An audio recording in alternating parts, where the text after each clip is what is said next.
Have you ever seen a scene so quiet yet so devastating it stops you in your tracks? Imagine a humble mother who has given everything for her daughter, being told she is worthless.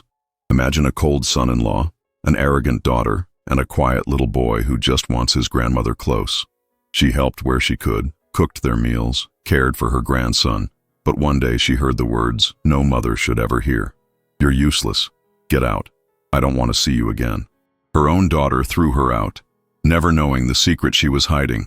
Stay until the end, because this story will show you what happens when people despise others, only to realize, far too late, the true value of what they've lost.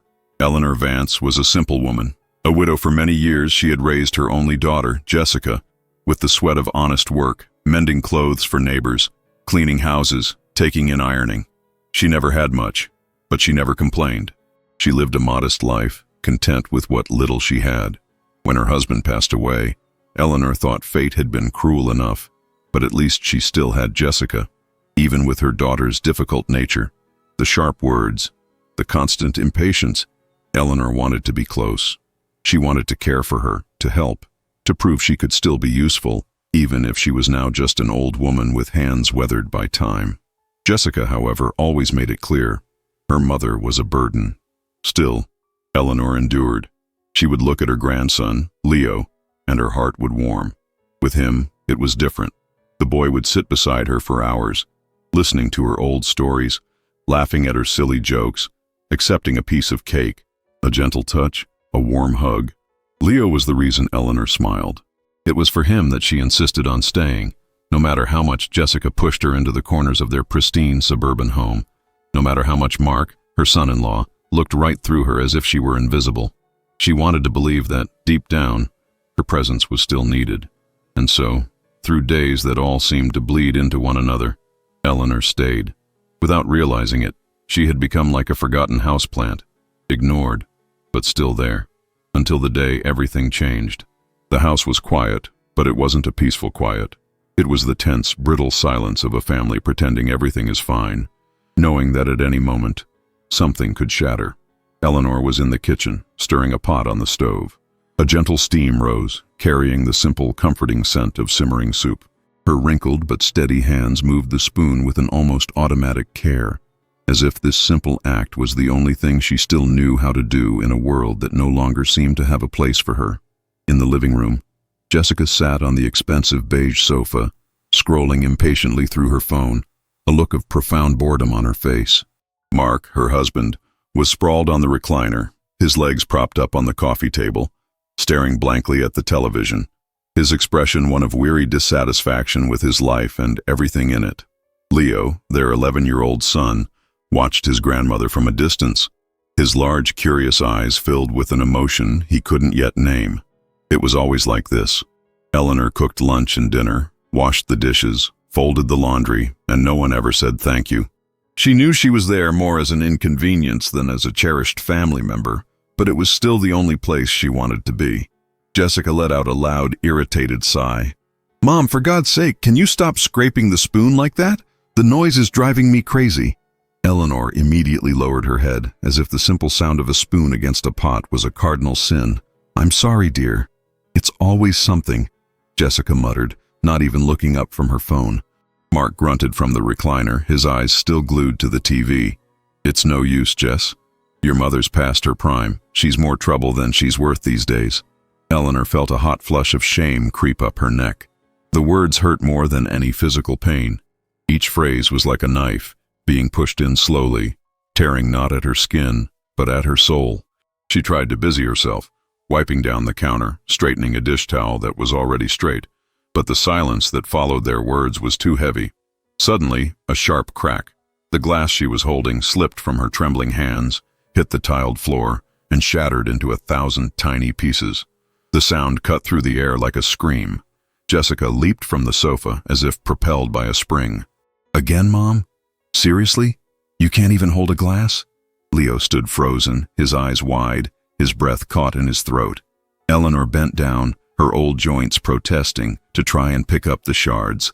But Jessica strode over, snatched the dishcloth from her hand, and said, her voice loud and clear for the whole world to hear, "That's it. I can't take it anymore."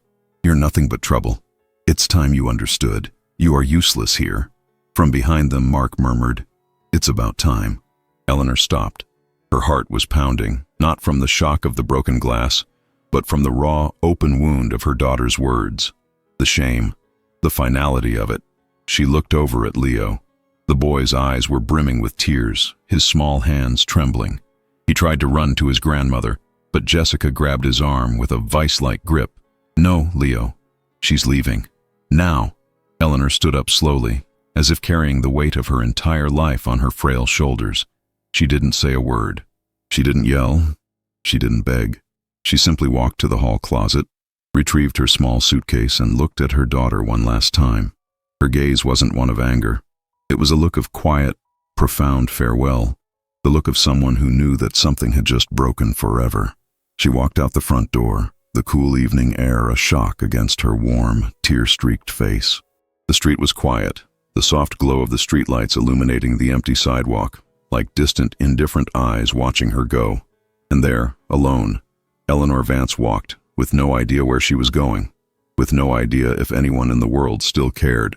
But deep down, a quiet certainty was beginning to form.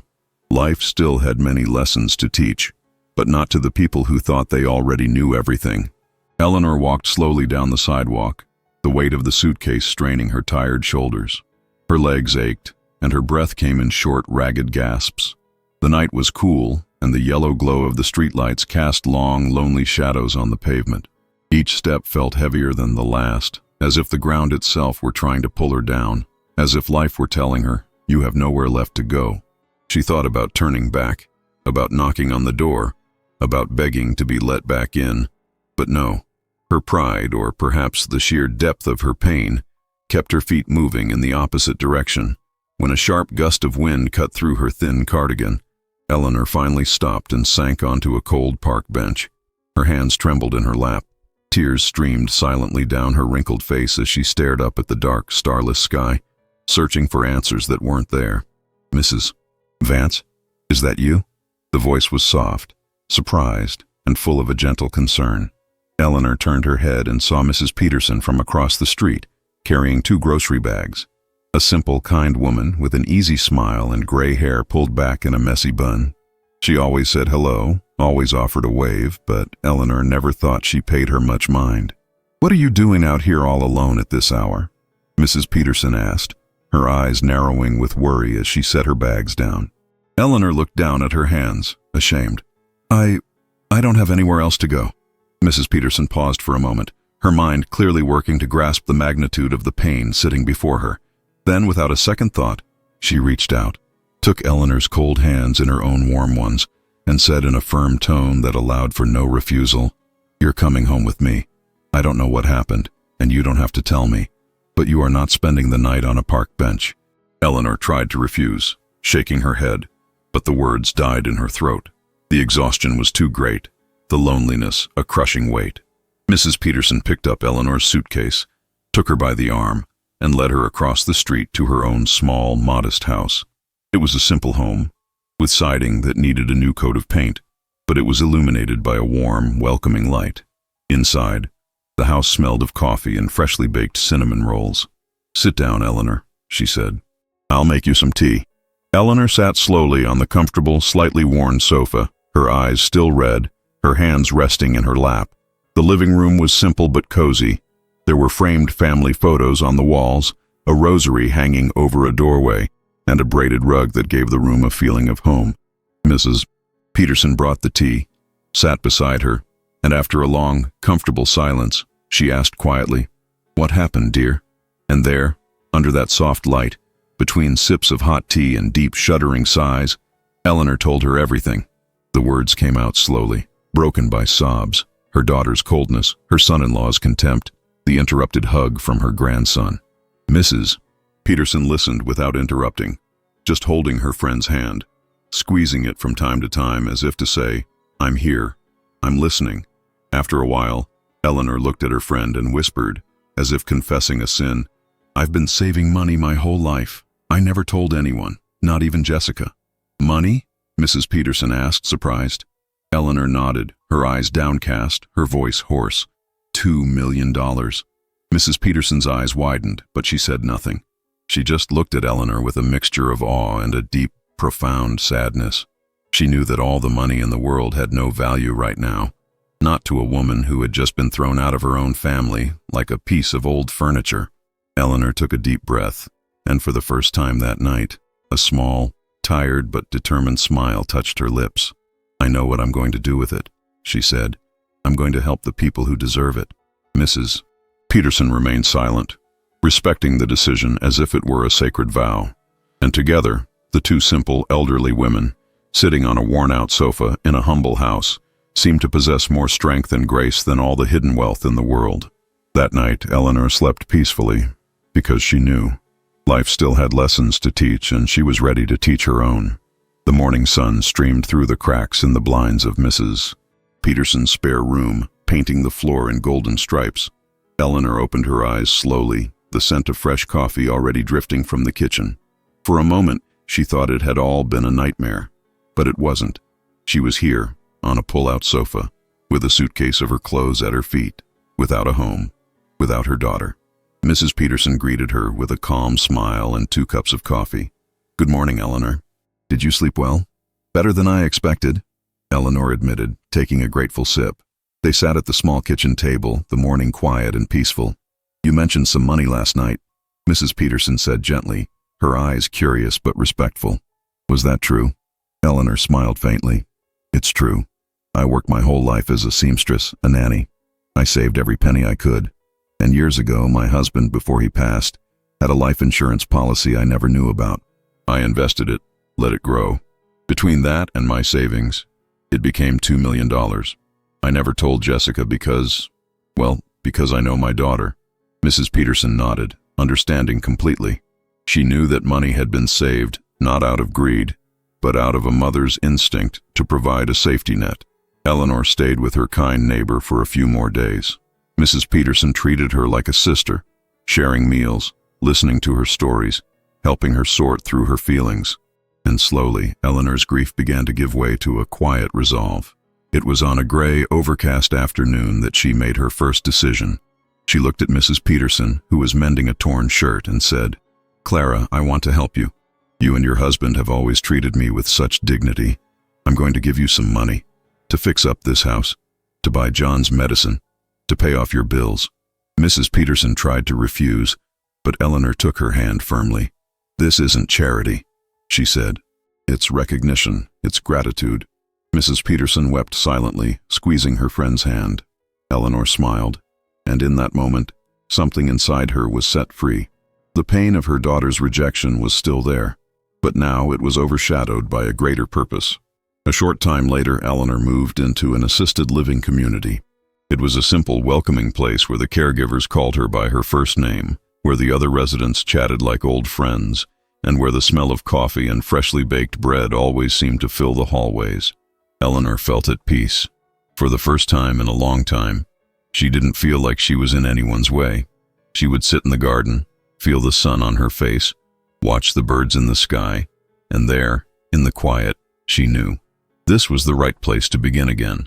One afternoon, while having tea, she called the community's administrator over. "Young lady," she said, "I'd like to make a donation." The woman was surprised. "Eleanor, that's not necessary at all. Your residency fees cover everything." But Eleanor just smiled, her voice calm and firm. "I want to help. This place is special. Take good care of it." And just like that, without any fanfare, Eleanor Vance made a generous donation that ensured new furniture for the common rooms, upgraded medical equipment, and even a brand new, beautifully landscaped garden for the residents to enjoy. No one knew the exact amount, but the community was never the same. The walls were repainted, the rooms felt cozier, and the faces of the residents, once faded by time, now seemed to shine a little brighter.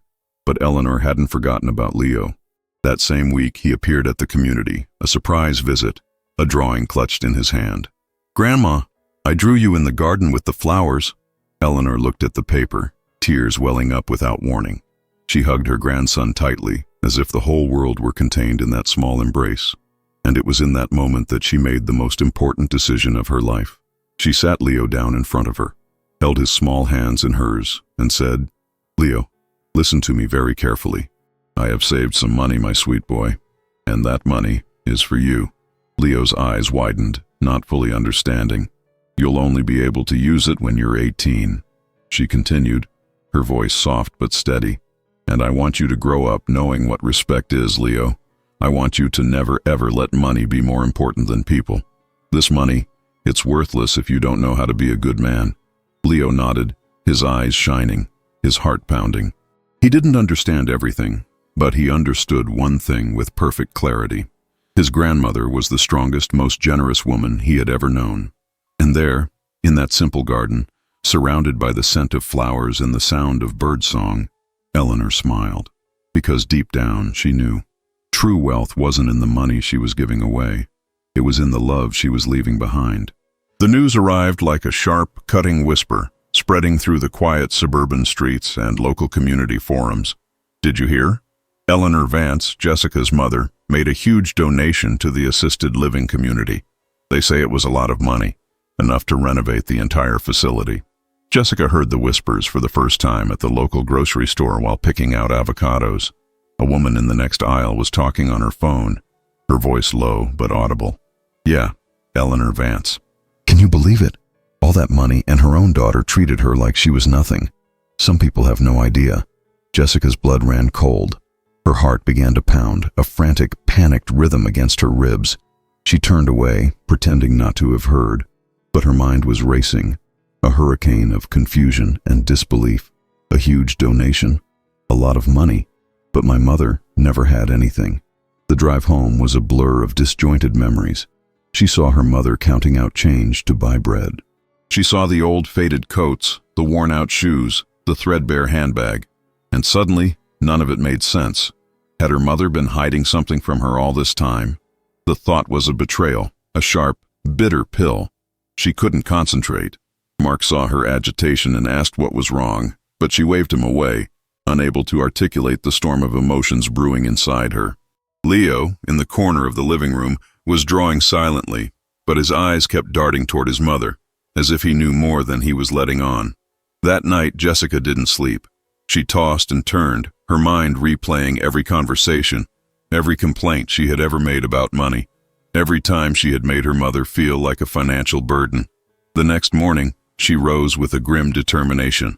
I'm going to that assisted living place, she told Mark. I need to understand what's going on. The morning sun illuminated the streets as Jessica drove to the community. It was a simple but welcoming place. There were flowers blooming in the garden beds. A few elderly women were chatting on a bench under the shade of a large oak tree. A soft, gentle melody drifted from an open window. Jessica felt small and out of place as she walked through the entrance. At the reception desk, she asked for her mother. The attendant smiled politely. Eleanor is in the garden reading. Jessica followed the hallway, the sound of her own expensive shoes echoing like a drumbeat on the clean linoleum floor. Outside, she saw her. Her mother was sitting on a bench, a book in her lap, her reading glasses perched on the end of her nose. Her white hair shone in the sunlight, and her face looked peaceful, more at ease than Jessica had ever seen it in her entire life. Mom? Jessica's voice came out softer than she intended. Eleanor looked up slowly, her expression serene but firm. Jessica tried to control her breathing, but the anger and confusion were bubbling up inside her.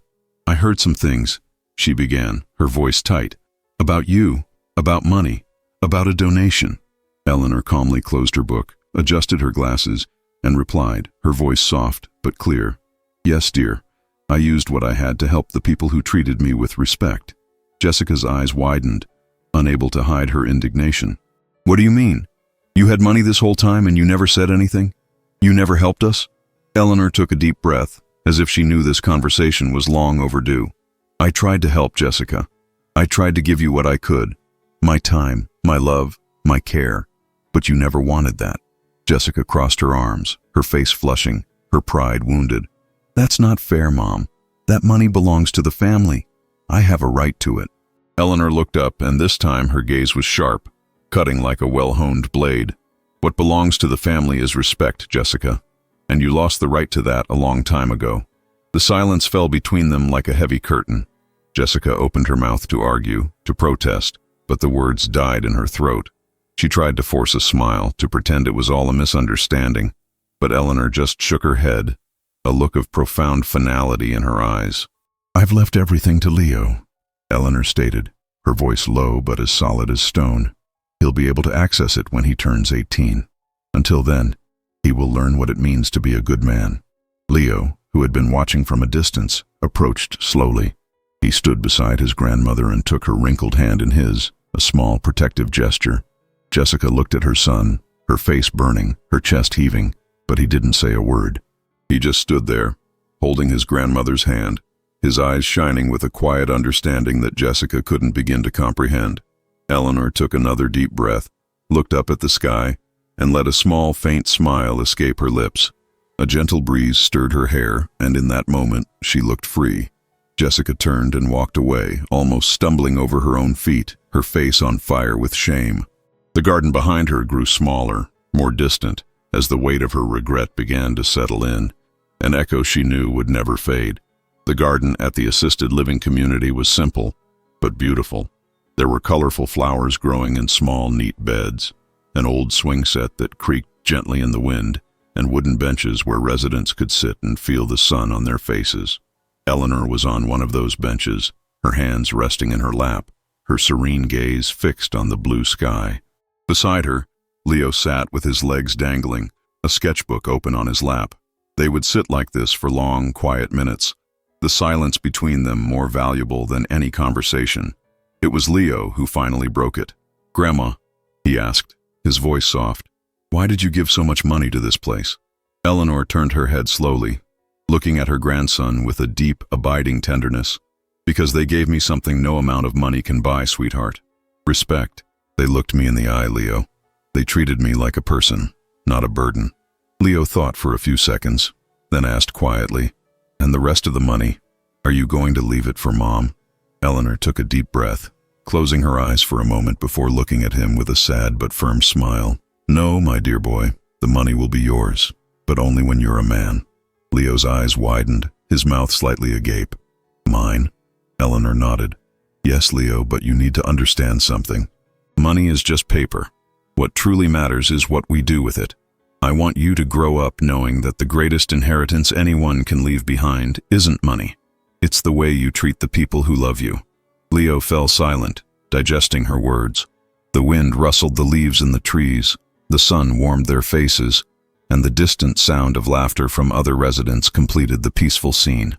Eleanor took a deep breath, and for the first time in a very long time, her chest felt light.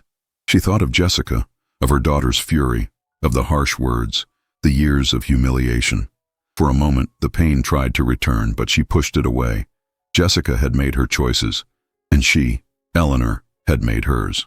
"Grandma," Leo said suddenly, interrupting her thoughts, "I promise I'll never treat you badly, and I'll never, ever forget you." Eleanor smiled, her eyes filling with tears.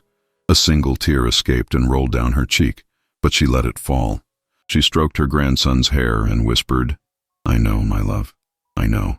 That night, Jessica sat alone on her bed, staring into the empty darkness. Her mother's words echoed in her mind, a sentence she could never appeal. She thought about everything. The day she threw her mother out, the cruel way she had treated her, the son who now seemed more distant than ever. The regret was a physical thing, a weight that was suffocating her, but it was too late. At the assisted living community, life went on. Eleanor spent her days helping other residents, telling stories, teaching a small sewing circle. She was respected there. She was treated with kindness, with dignity, and for her, that was worth more than any fortune. When people asked why she was so generous, she would reply with a tranquil smile, "Because life is lighter when you learn to value what truly matters." Months later, on Leo's birthday, Eleanor organized a small party in the community garden. There was a simple cake, colorful paper cups, and balloons tied to the tree branches. Leo arrived and gave her a tight hug, and Eleanor received it as if it were the greatest gift in the world. "Happy birthday, my boy. You're growing up so fast. Always remember what I told you. We don't measure a person by the money they have. We measure them by the respect they give to others." Leo nodded, smiling, and in that moment he seemed to understand everything. More than understand, he seemed to feel it. One evening, Eleanor was sitting alone in the garden as the sun set. the sky painted in shades of orange and purple. She closed her eyes, took a deep breath, and smiled. A gentle breeze stirred her white hair, and she thought, her heart light, life teaches those who despise the simple things. One day they discover, far too late, that they lost what was most valuable. And with that thought, Eleanor Vance continued on in peace, knowing that her story, her courage, and her dignity would be remembered not for the money she left behind, but for the love and respect she taught others to cultivate. She had left a lesson. Time waits for no one, because when you choose to humiliate the one who has only ever loved you, it may be too late to ask for forgiveness. Life teaches its lessons, and one day everyone learns.